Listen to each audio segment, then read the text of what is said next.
Hi everyone, स्वागत है आप सभी का आपके अपने चैनल हिंदी निकेतन पर।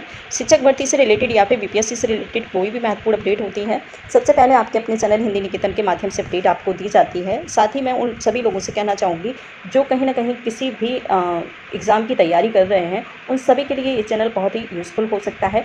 और हमारे चैनल के माध्यम से जो है हिंदी सब्जेक्ट की प्रिपरेशन कराई जाती है। जो लोग हिंदी से आपका सब्जेक्ट हिंदी है, हिंदी से आप टीजीटी, पीजीटी, नेट या फिर किसी अन्य सामान्य हिंदी का आप प्रिपरेशन कर रहे हैं तो चैनल को ज़रूर सब्सक्राइब करके रखिएगा, क्योंकि ये चैनल आपके सारे के सारे जो है डाउट को क्लियर करेगा। साथ ही बहुत ही यूज़फुल और आपके लिए महत्वपूर्ण हो सकता है, तो चैनल को सब्सक्राइब जरूर कर लीजिएगा।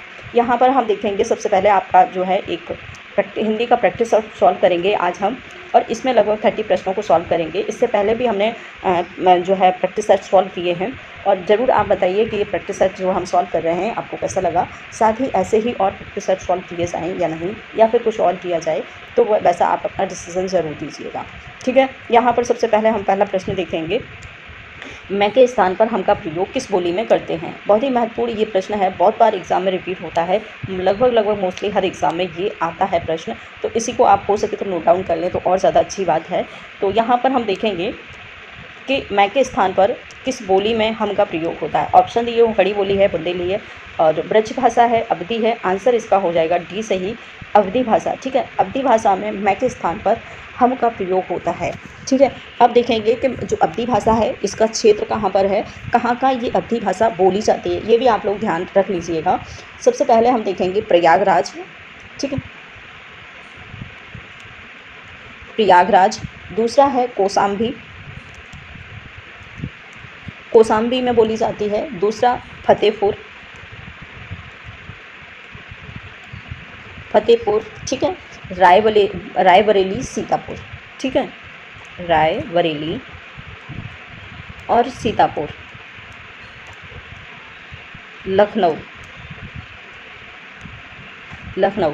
ये महत्वपूर्ण जो है ज़िले हैं जहाँ पर अवधि भाषा का प्रयोग होता है। तो कभी कभार प्रश्न ऐसा भी आता है कि अवधि भाषा को कोई ऑप्शन दे दिए जाते हैं कि किस क्षेत्र की अवधि भाषा है, तो इसलिए इससे रिलेटेड जो भी महत्वपूर्ण पॉइंट हैं आपको क्लियर हो चुके हैं। ये क्षेत्र हैं जहाँ पर अवधि भाषा बोली जाती है। ठीक है, इसके बाद हम प्रश्न देखेंगे। दूसरा प्रश्न है हिंदी में वर्णों की कुल कितनी संख्या है। आप सभी लोग जानते हैं ये भी प्रश्न लगभग बहुत ही महत्वपूर्ण है और बहुत बार रिपीट हुई होता है। और देखेंगे ऑप्शन दिए हुए हैं 33 हैं, 36 है, 41 हैं या फिर है 52। आंसर इसका जो हो जाएगा वो हो जाएगा डी सही, 52। ठीक है, टोटल 52 जो है वर्ड हैं हमारी हिंदी वर्णमाला में, जिसमें 11 स्वर हैं, 11 स्वर हैं, 33 व्यंजन हैं। ठीक है, 2 द्विगुण हैं, 2 विसर्ग और अनुनास हैं, विसर्ग है। ठीक है, विसर्ग अनुनासिक हैं, साथ ही हैं 4 संयुक्त व्यंजन। इस प्रकार से आप देखेंगे तो कहीं ना कहीं जो है हिंदी वर्णमाला में 33 जो है मूल व्यंजन, 11 मूल व्यंजन हैं जिन्हें हम स्वर कहते हैं, और 33 व्यंजन है टोटल। ठीक है, इस प्रकार से टोटल जो है वर्डों की संख्या है 52 हो जाती है, याद रखिएगा आप। इसके बाद हम देखेंगे स्वरों की संख्या कितनी है हिंदी वर्णमाला में, स्वरों की संख्या कितनी मानी गई है। तो आंसर हो जाएगा इसका ए सही, 11। ठीक है, इसका डिटेल हमने अभी ऊपर दिया था। प्रश्न देखेंगे, प्रश्न नंबर 4 है पूर्वी हिंदी का विकास किससे माना जाता है। पूर्वी हिंदी का, ठीक है, अर्धमागधी से, मागधी से, शौरसैनी से या फिर खस से। आंसर हो जाएगा इसका ए सही, प्रश्न नंबर 4। पूर्वी हिंदी का जो विकास है अर्धमागधी से होता है। पूर्वी हिंदी में टोटल जो बोलियां हैं वो 3 बोलियां हैं, अवधी, बघेली, छत्तीसगढ़ी। ठीक है, इस प्रकार से ये पूर्वी हिंदी की प्रमुख बोलियां हैं। शौरसैनी अपभ्रंश से पश्चिमी हिंदी का विकास हुआ है। शौरसैनी अपभ्रंश को अगर देखा जाए तो इससे टोटल जो है लगभग 4 जो है भाषाएं विकसित होती हैं। एक है पश्चिमी हिंदी, पश्चिमी हिंदी में टोटल 5 जो है बोलियों को रखा गया है। पश्चिमी हिंदी में 5 टोटल बोलियों को रखा गया है। दूसरा है राजस्थानी, गुजराती। ठीक है, इस प्रकार से आप देख सकते हैं कहीं ना कहीं जो है पश्चिमी हिंदी में सबसे ज़्यादा बोलियों का जो है शौरसैनी अपभ्रंश से सबसे ज़्यादा बोलियों का विकास हुआ है। ठीक है, और इसके बाद हम देखेंगे प्रश्न नंबर 5 प्रश्न है निम्नलिखित विकल्प में शुद्ध वर्तनी वाला शुद्ध हमें शब्द बताना है, कौन सा है। तो ऑप्शन दिए हैं उज्ज्वल है, सन्यासी है, विरहवी है और है प्रज्वलित। ठीक है, आंसर सही पूछा है तो कौन सा होगा, शुद्ध। तो आंसर इसका जो हो जाएगा वो हो जाएगा ए सही 5 का।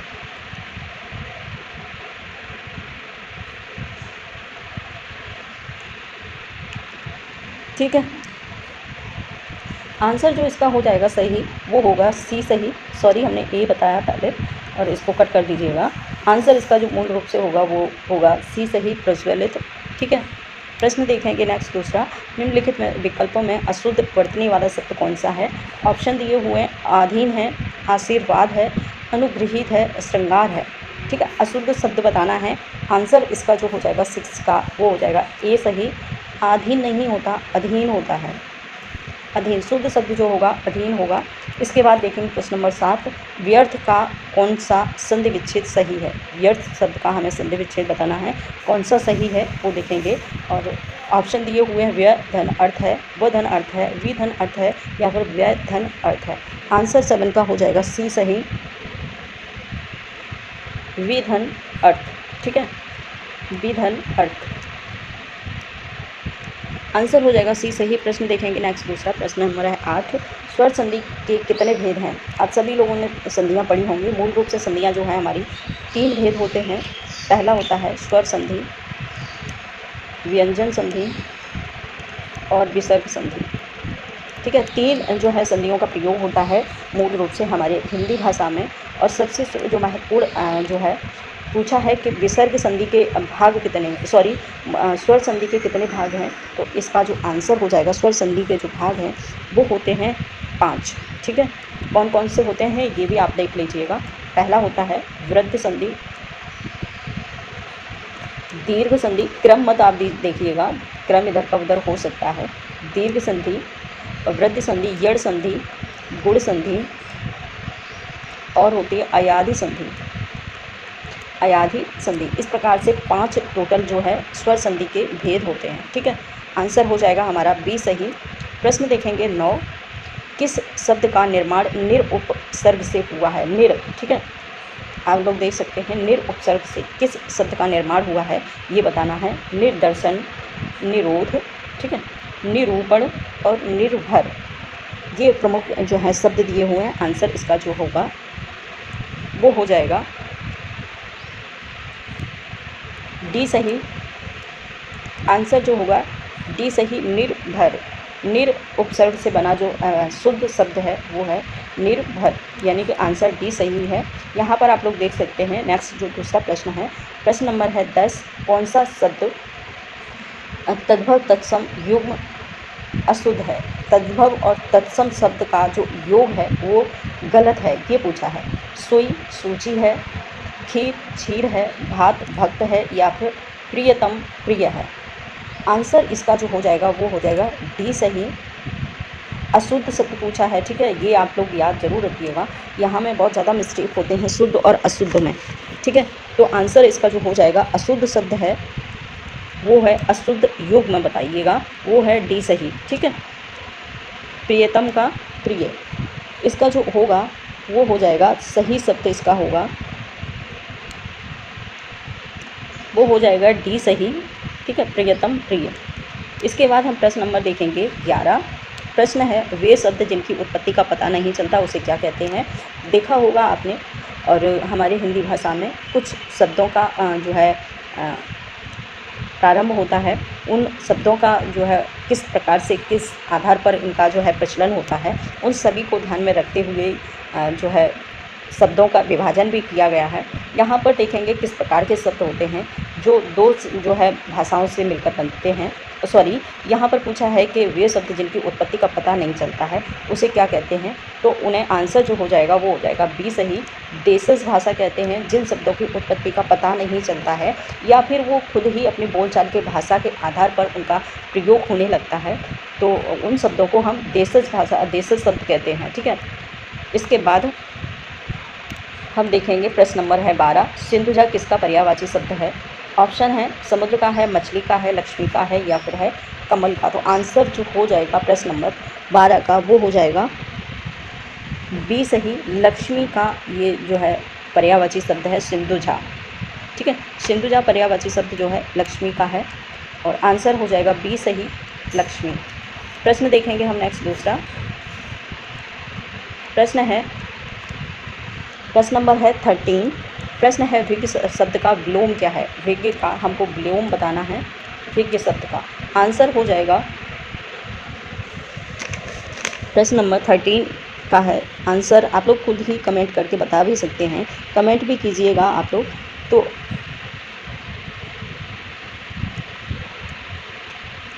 आंसर जो इसका हो जाएगा वो हो जाएगा सी सही, अनभिज्ञ। भिज्ञ का जो विलोम होता है अनभिज्ञ होता है।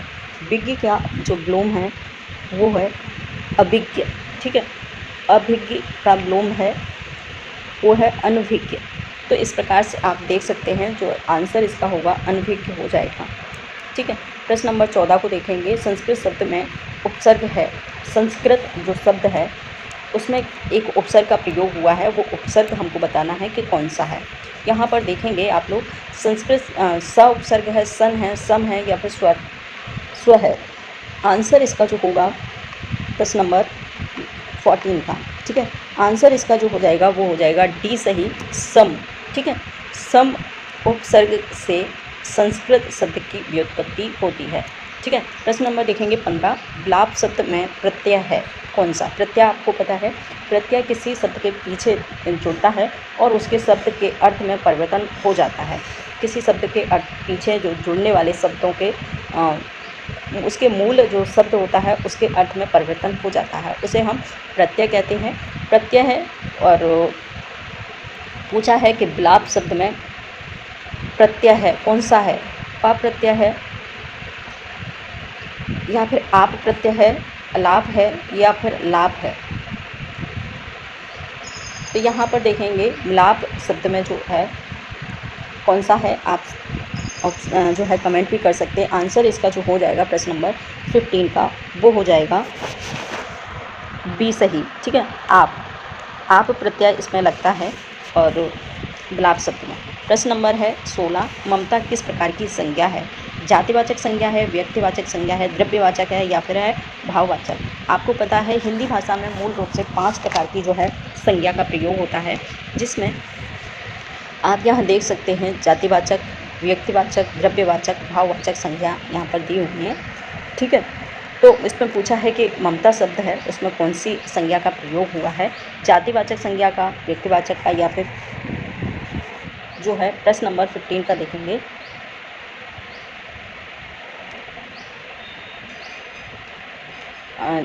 आंसर हो जाएगा इसका जो है बी सही, व्यक्तिवाचक संज्ञा। ठीक है, किसी व्यक्ति विशेष नाम पर्सनल किसी को हम संबोधित करते हैं वहाँ पर हम व्यक्तिवाचक संज्ञा का प्रयोग करते हैं। तो यहाँ पर ममता जो है किसी प्रॉपर व्यक्ति का नाम दिया हुआ है, इसीलिए यहाँ पर जो सही आंसर होगा इसका वो हो जाएगा व्यक्तिवाचक संज्ञा। ठीक है, प्रश्न देखेंगे 17। हिंदी में वचन कितने प्रकार के होते हैं। तो हमारी हिंदी भाषा में जो वचन होते हैं बच्चों की संख्या है मूल रूप से 2 वचन होते हैं, एक वचन और बहुवचन। ठीक है, आंसर बी सही होगा। प्रश्न नंबर देखेंगे 18। ठीक है, प्रश्न नंबर देखेंगे 18। रमेश टेलीफोन पर बात करता है, वाक्य में कारक है। ठीक है, कारक पूछा है किससे बात करता है, तो टेलीफोन से। ठीक है, तो यहाँ पर ऑप्शन दिए हुए हैं कर्म कारक, करण कारक, अधिकरण या फिर संबंध। ठीक है, तो यहाँ संबंध तो नहीं स्थापित हो रहा है। आंसर इसका जो हो जाएगा वो हो जाएगा बी सही। प्रश्न नंबर 18 का आंसर होगा बी सही, करण कारक। ठीक है, किसी के सहयोग से अगर कोई काम किया जाता है वहाँ पर मूल रूप से करण कारक का प्रयोग किया जाता है, तो वहाँ पर आप लोग देख सकते हैं करण कारक। ठीक है, प्रश्न देखेंगे 19 को। प्रश्न है 19। सर्वनाम के कितने भेद होते हैं। ऑप्शन दिए हुए हैं 5 हैं, 4 हैं, 6 हैं या फिर है 11। आंसर हो जाएगा सी सही। मूल रूप से 6 प्रकार के सर्वनाम का प्रयोग होता है हमारी हिंदी भाषा में। ठीक है, जिनको हम इनके नाम भी होते हैं जिसे हम कह सकते हैं। प्रश्न नंबर है 19। 6 प्रकार के होते हैं, जैसे एक पुरुषवाचक, निश्चयवाचक, अनिश्चयवाचक, संबंधवाचक, प्रश्नवाचक और निजवाचक। इस प्रकार से 6 प्रयोग होते हैं, 6 प्रकार होते हैं सर्वनाम के। ठीक है, प्रश्न नंबर है सी सही आंसर उसका। प्रश्न नंबर देखेंगे 20 का, वाक्य के कितने भेद होते हैं, ठीक है, कितने प्रकार के वाक्य होते हैं। प्रश्न नंबर है 20, ऑप्शन दिया हुआ है किसी वाक्य के कितने भेद नहीं, अंग पूछे हैं, कितने अंग होते हैं। तो यहाँ पर है आंसर जो है ऑप्शन दिए हुए 3 हैं, 2 हैं, 4 हैं या फिर हैं 5 हैं। आंसर हो जाएगा बी सही, उद्देश्य और विधेय। दो प्रकार के जो है वाक्य के अंग होते हैं, ठीक है, किसी भी वाक्य के 2 भाग होते हैं जिसे हम उद्देश्य और विधेय कह सकते हैं, ठीक है। प्रश्न नंबर देखेंगे 21, रचना के आधार पर वाक्य के कितने भेद होते हैं, ठीक है, रचना के आधार पर। ऑप्शन दिए हुए हैं, ऑप्शन है इसमें 3 हैं, 4 हैं, 5 हैं या फिर 2 हैं। तो आंसर इसका जो हो जाएगा ए सही होगा, 3, ठीक है। कौन कौन से होते हैं ये भी देख लो, सरल वाक्य, ठीक है, संयुक्त वाक्य और होता है मिश्रित वाक्य। इस प्रकार से आप देखेंगे वाक्य के जो है 3 भेद किए गए हैं, सरल वाक्य, संयुक्त वाक्य और मिश्रित वाक्य, ठीक है। प्रश्न नंबर देखेंगे 22, और अंजर पंजर ढीले होने मुहावरे का सही अर्थ है। ऑप्शन दिए हैं टाल मटोल करना, अनाड़ी आदमी को सफलता प्राप्त होना, मौत के निकट आना या फिर शरीर शिथिल होना। आंसर इसका जो हो जाएगा वो डी सही होगा, शरीर शिथिल होना का जो है मतलब है अंजर पंजर ढीले होना। प्रश्न देखेंगे 23 को, प्रश्न है हाथ कंगन को आरसी क्या, लोकोक्ति का सही अर्थ बताना है। तो आंसर इसका जो हो जाएगा ए सही हो जाएगा, प्रत्यक्ष को प्रमाण की ज़रूरत नहीं, ठीक है। आंसर इसका हो जाएगा ए सही, प्रत्यक्ष को प्रमाण की ज़रूरत नहीं। प्रश्न देखेंगे 24, माया महा ठगनी हमसानी, त्रिगुण फांस लिए कर डोलो बोले मधुर बानी। पंक्ति में जो है अलंकार पूछा है, कौन सा है, रूपक है, उपमा है, अनुयुक्त है या फिर श्लेष अलंकार। आंसर हो जाएगा इसका प्रश्न नंबर 24 का, वो हो जाएगा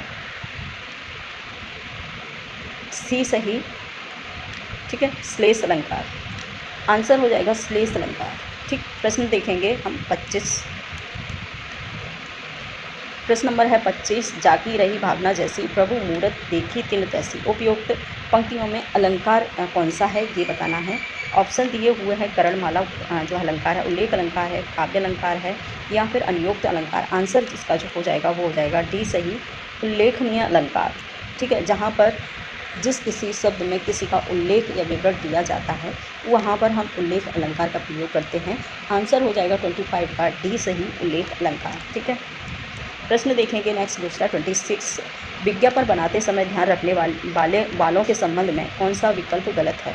आंसर हो जाएगा इसका, ऑप्शन दिए हुए हैं, ऑप्शन देखेंगे कम शब्दों में उत्पादन की विशेषता और महत्व को प्रभावशाली तरीके से बताना। दूसरा है चित्रों या रेखा चित्रों का प्रयोग करना, विज्ञापन का मूल्य और उसकी उपलब्धता के बारे में बिल्कुल भी नहीं लिखें। तीसरा जो लास्ट आंसर है वो है विज्ञापन की भाषा एकदम सरल और सहज होनी चाहिए। तो इसमें क्या पूछा है, गलत पूछा है, ठीक है। कौन सा विज्ञापन बनाते समय ध्यान रखने वालों के संबंध में कौन सा विकल्प गलत है। यहाँ पर सही और गलत में बहुत ज़्यादा कंफ्यूज होता है, तो आप देख सकते हैं गलत पूछा है। आंसर इसका जो हो जाएगा वो हो जाएगा सी सही, विज्ञापन का मूल्य और उसकी उपलब्धता के बारे में बिल्कुल सही लिखना चाहिए, ठीक है। आंसर होगा इसका सी सही, यहाँ नहीं लिखा है बस इसलिए गलत है। प्रश्न देखेंगे 27 को, 27 है विज्ञापन लेखन के संदर्भ में क्या सही नहीं है। ऑप्शन है सर्वाधिक महत्वपूर्ण है विज्ञापन के उद्देश्य को पकड़ना, और दूसरा जो ऑप्शन है वो है यह एक सृजनात्मक और मौलिक कार्य है, विज्ञापन लेखन से पूर्व तैयारी नहीं करनी पड़ती, या फिर लक्षित उपभोक्ता की रुचियों को पहचानना होता है। आंसर इसका जो हो जाएगा 27 का सी सही होगा, विज्ञापन लेखन से पूर्व तैयारी करनी नहीं चाहिए। यहाँ नहीं सही नहीं पूछा है तो इसलिए आंसर इसका सी सही होगा।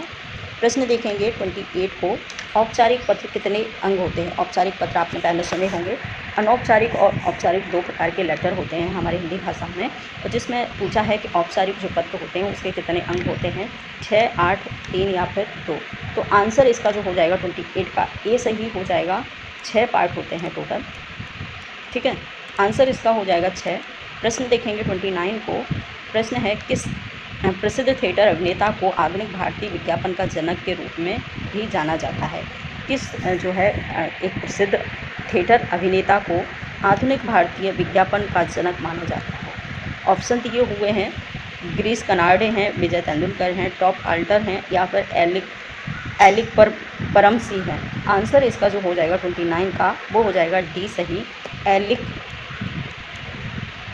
पदमसिंह, ठीक है। आंसर होगा डी सही, एलिक परमसिंह। दूसरा देखेंगे, प्रश्न नंबर है 30 और लास्ट प्रश्न है, निम्नलिखित में से कौन सा शासकीय पत्र है? ठीक है, और ऑप्शन दिए हुए हैं, प्रस्थांकन, स्मृति पत्र, परिपत्र, या फिर अध्यादेश। आंसर हो जाएगा ए सही, प्रतिष्ठानकन, ठीक है, ये इसका आंसर है।